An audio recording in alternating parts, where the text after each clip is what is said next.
Police थाना कनाड़िया के अंतर्गत 14 अगस्त 2025 को कनाड़िया गांव में एक महिला की संदिग्ध परिस्थितियों में मौत हुई थी। प्रारंभिक रूप से इसे एक एक्सीडेंट का रूप दिया गया था। चूँकि घटनास्थल पर जो पुलिस अधिकारी थाना प्रभारी पहुंचे थे तो प्रारंभिक रूप से ये संदेहास्पद होने से मामले को गंभीरता से लिया गया और जब इसका पीएम कराया गया तो उसमें गन शॉट इंजरी हेड में मिली है।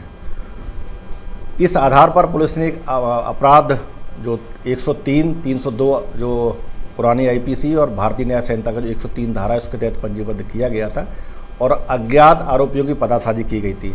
इस पूरे मामले में जब जांच पड़ताल की गई, इसके फुटेज निकाले गए, काफ़ी इसमें टेक्निकल इन्वेस्टिगेशन किया गया। उसके आधार पर ये स्पष्ट हुआ कि इस जो महिला थी, जो मृतिका रानी थी, इसका विवाद जो इसका पति था ईश्वर से चल रहा था और ईश्वर की एक और पत्नी थी तोशिका और कुछ उसके और दोस्त थे। इन लोगों ने आखिर उसको महिला को हटाने के लिए एक प्लानिंग की और इस पूरे जो मामले में उसका जो पति है ईश्वर, उसकी जो दूसरी पत्नी तोशिका और एक और आरोपी था जो मुजफ्फर नाम का था, जो उसको आइडेंटिफाई किया गया।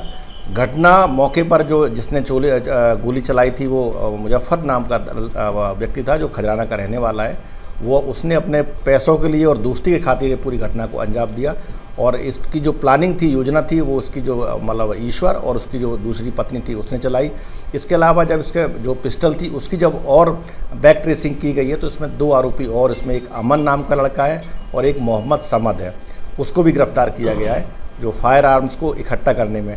पूरी घटना को मतलब एक्सीडेंट के रूप में बताने के लिए इसमें काफ़ी जो आरोपियों ने काफ़ी चालाकी दिखाई और इसमें अपना पूरा जो हेलमेट लगाते हुए घटना कारित की गई थी।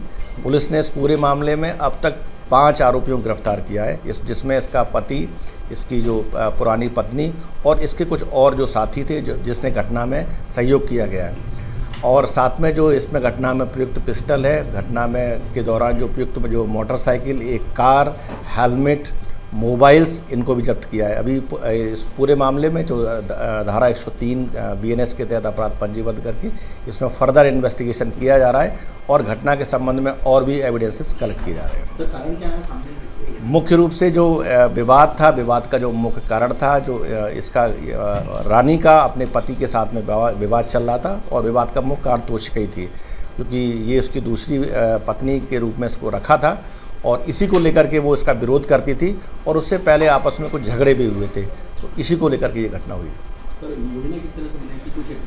बेसिकली इसमें कुछ पैसा भी दिया गया जो ईश्वर के एक प्राइवेट स्कूल में ड्राइवरी का काम करता है और जो एक और जो उसका जिसने मतलब वहाँ मौके पे पिस्टल चलाई थी वो भी स्कूल में प्राइवेट ड्राइवर का काम करता है। तो इनका आपस में बातचीत हुई, तोशिका को भी इसकी पूरी जानकारी थी। फिर इन लोगों ने प्लानिंग बनाई, प्लानिंग के तहत मतलब उसकी मतलब एक जानकारी जुटाई गई, पिस्टल अरेंज की गई और घटना को अंजाम दिया। पुलिस को भी गुमराह किया था ईश्वर ने पहले प्रारंभिक रूप से एग्जैक्टली जो प्रारंभिक रूप से इसमें घटना को काफ़ी गुमराह किया गया था और काफ़ी मुश्किल से इसमें पुलिस ने काफ़ी सीसीटीवी फुटेज कलेक्ट किए।